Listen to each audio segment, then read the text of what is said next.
There can be a few misconceptions around raw feeding for your pets. So I'm here with Dr. Dan Capps, who has successfully integrated raw feeding into his Sunshine Coast veterinary practice. How are you, Dan? Well, thank you. Now, why are you happy to be such an advocate for raw feeding? It gives us another avenue of healthy feeding for animals, and I think there's great benefits both medically as well as just the general animal welfare of the animals over the long term with raw feed. Okay, and what are some of the more notable results that you've seen when dogs have changed to a raw food diet? Weight loss, better skin, healthier joints, healthier coats, a lot of general benefits just in terms of helping weight loss with joints and with belly problems, food, reactivity and IBD, inflammatory bowel syndrome. Syndromes we're starting to see more and more in animal welfare coming through. Why then do we find so many vets are against raw feeding?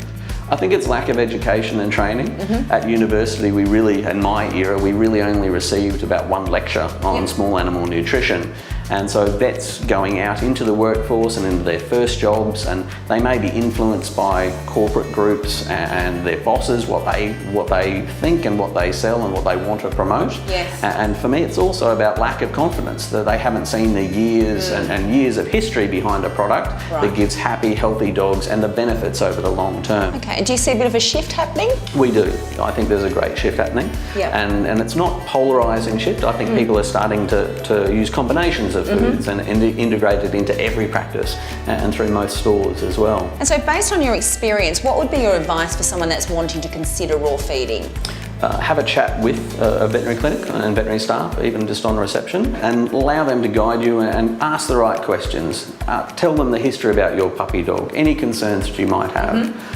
The raw food won't suit every dog, but it does suit an awfully large number of dogs with subtle little medical conditions that you may want to have that easy change of a diet to help them over the long term. But have a chat with your veterinarian, explain it so you've got confidence with it as well, and you'll enjoy what comes out the back end far better, I'm sure.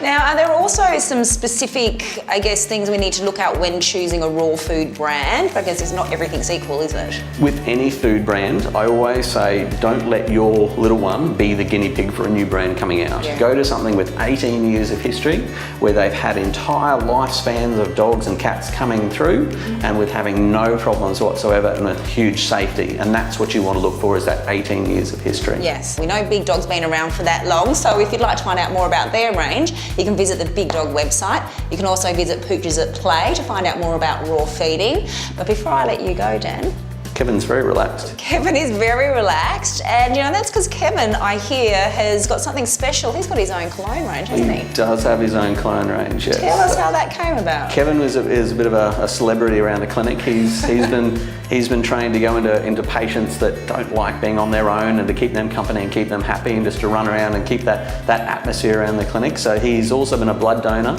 and he's there for, it's a fundraiser we did for Wilvo's, where he's got his own fragrance called Kevin, made by Kevin, and his own shampoo and toiletry range as well. Well, I have one question though.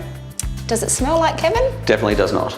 Definitely does not smell like Kevin. That's thankfully. Good. Yeah, thanks. Thanks, Dan, and thanks, Kevin. No offence, buddy. It's all for a good cause, isn't it?